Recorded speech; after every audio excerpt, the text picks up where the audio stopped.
কেতিয়াৰ পৰা পালন কৰা হ'ব শাৰদীয় দুৰ্গোৎসৱ? দেৱী দুৰ্গাৰ আগমন আৰু গমনে কি বতৰা আনিব এইবাৰ দেশলৈ? জানিবলৈ সম্পূৰ্ণৰূপে ভিডিঅ'টো প্ৰথমৰ পৰা শেষলৈ চাই থাকিব।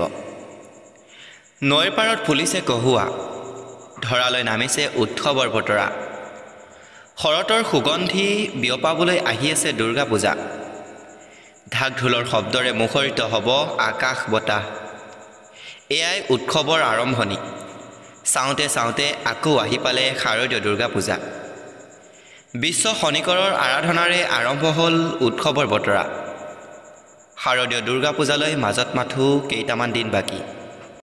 সমগ্ৰ ৰাজ্যৰ লগতে গুৱাহাটী মহানগৰীত তুংগত ধৰিছে দুৰ্গা পূজাৰ প্ৰস্তুতি।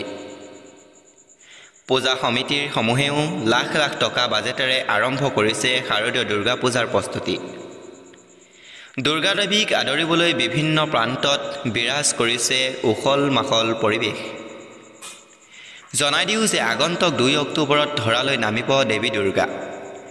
2 অক্টোবৰত মহালয়া। সেই দিনটোতেই ধৰালৈ নামি আহিব মা দুৰ্গা। মহানগৰীৰ উগ্ৰতৰা দেৱালয়ৰ পূজাৰী প্ৰণৱ শৰ্মাই জনোৱা মতে এইবাৰ মা দুৰ্গা দোলাত আহিব আৰু ঘোঁৰাত গমন কৰিব। দোলাত আহিলে ইমান ভাল বুলি ধৰা নহয়, সমাজৰ কাৰণে ভাল হয়, কিন্তু ঘোঁৰাত যোৱাটো অশুভ বুলি গণ্য কৰা হয়। ঘোঁৰাত গ'লে শ্ৰতভংগ বুলিও কোৱা হয়। যুদ্ধ, বিগ্ৰহ, মহামাৰী আদি সমাজত দেখা দিয়াৰ সম্ভাৱনা থাকে বুলিও বিশ্বাস কৰা হয়। কিন্তু পূজাৰ সঠিক দিন কি, কেতিয়াৰ পৰা কেতিয়ালৈ চলিব পূজাৰ বিধি জানোৱা হওকচোন। 8 অক্টোবৰত আৰম্ভ হ'ব পঞ্চমী পূজা। 9 অক্টোবৰত আৰম্ভ হ'ব ষষ্ঠী পূজা। 10 অক্টোবৰত সপ্তমী পূজা। 11 অক্টোবৰত অষ্টমী পূজা। 12 অক্টোবৰত নৱমী পূজা আৰু 13 অক্টোবৰত দশমী পূজা। প্ৰণৱ শৰ্মাই জনোৱা অনুসৰি এইবাৰ কম সময়ৰ বাবে পূজাৰ তাৰিখবোৰ পৰিছে। প্ৰিয় বন্ধুসকল, আপোনালোকে এতিয়া নিশ্চয় জানিছে যে দেৱী দুৰ্গা কিহত আহিব আৰু কিহত গমন কৰিব।